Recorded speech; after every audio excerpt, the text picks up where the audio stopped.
ഞാൻ ആലോചിക്കായിരുന്നു, നമ്മുടെ 2 കണ്ണുകൾ ക്യാമറ പോലെ ആയിരുന്നെങ്കിൽ പല നിമിഷങ്ങളും ഇങ്ങനെ കണ്ണടച്ച് നമ്മൾ ക്യാപ്ചർ ചെയ്ത് മനസ്സിലിങ്ങനെ സ്റ്റോർ ചെയ്ത് ഇട്ടിട്ടുണ്ടാവും.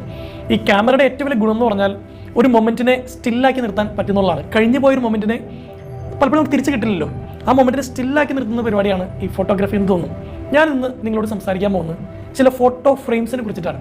അതായത് ഞാനൊരു കഥ പറയുമ്പോൾ നിങ്ങളുടെ മനസ്സിലേക്ക് ക്ലിക്ക് എന്നൊരു ശബ്ദത്തിൽ ഒരു ഫ്രെയിം വരുന്നുണ്ടോ എന്നുള്ളതാണ്.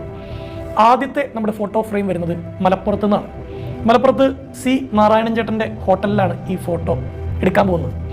അദ്ദേഹത്തിൻ്റെ റെസ്റ്റോറൻറ്റിലേക്ക് ഒരു ചെറുപ്പക്കാരൻ ചെല്ലാണ്.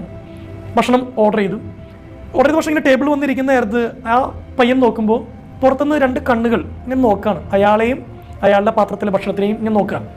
നോക്കുമ്പോൾ ഇങ്ങനെ തെരുവിൽ ഇങ്ങനെ ഭിക്ഷയെടുത്ത് ജീവിക്കുന്ന ഒരു പയ്യനാണ്. അപ്പോൾ ഇയാൾ കൗതുകം കൊണ്ട് ഇങ്ങോട്ട് വരാൻ പറഞ്ഞു.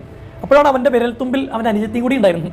അനിയത്തിനെയും കൂട്ടി ആ 2 കുട്ടികൾ അവിടേക്ക് വരുന്നു. അവിടെ ഇരിക്കാൻ പറയുന്നു. എന്താ കഴിക്കാൻ വേണ്ടിയെന്ന് ചോദിച്ചു. അപ്പോൾ ആ പയ്യൻ പറഞ്ഞു, പ്ലേറ്റിലേക്ക് ചുണ്ടി നിങ്ങൾ കഴിക്കണം അതേ സാധനം വാങ്ങിച്ചു തരുമെന്ന് ചോദിക്കുകയാണ്. ഭക്ഷണം വരുന്നു. 2 പേരും കൂടി കഴിക്കാനിരിക്കുന്ന നേരത്ത് അനിയത്തി കൊച്ച് ഈ ചേട്ടൻ്റെ കൈമേൽ പിടിക്കുന്നു. കൈ കഴുകുക എന്ന് പറയണം. 2 പേര് പോയി കൈ കഴുകുന്നു. വരുന്നു. ഈ മനുഷ്യൻ അയാൾ ഓർഡർ ചെയ്ത് ഭക്ഷണം കഴിക്കാണ്ട് ഇവരിങ്ങനെ ആർത്തിയോടെ ഇങ്ങനെ തിന്നുന്ന് നോക്കി നിൽക്കുകയാണ്. ഇത് കഴിഞ്ഞ് ഭക്ഷണം കഴിച്ച് കൈ കഴുകി ആ 2 പിള്ളേരും ടാറ്റ എന്ന് പറഞ്ഞു പോയി. അതിനുശേഷം നമ്മുടെ ഈ ചെറുപ്പക്കാരൻ ഭക്ഷണം കഴിക്കുന്നു. ഇനി മിറക്കിൾ, അത്ഭുതം അല്ലെങ്കിൽ ക്ലിക്ക് വരേണ്ട സ്ഥലം ഇനിയാണ് വരുന്നത്. അദ്ദേഹത്തിന് ബില്ല് കൊണ്ടു കൊടുക്കുകയാണ്. ഒരു ബോക്സ് പോലെ സാധനത്തിനുള്ളിൽ വെച്ചിട്ട് ബില്ല് കൊടുക്കുമല്ലോ. ആ ബില്ലിൽ എഴുതിയിരിക്കുന്നത് ഇങ്ങനെയാണ്: മനുഷ്യത്വത്തിന് വിലയിടാനുള്ള യന്ത്രം ഈ കടയിലില്ല, നന്മയുണ്ടാവട്ടെ.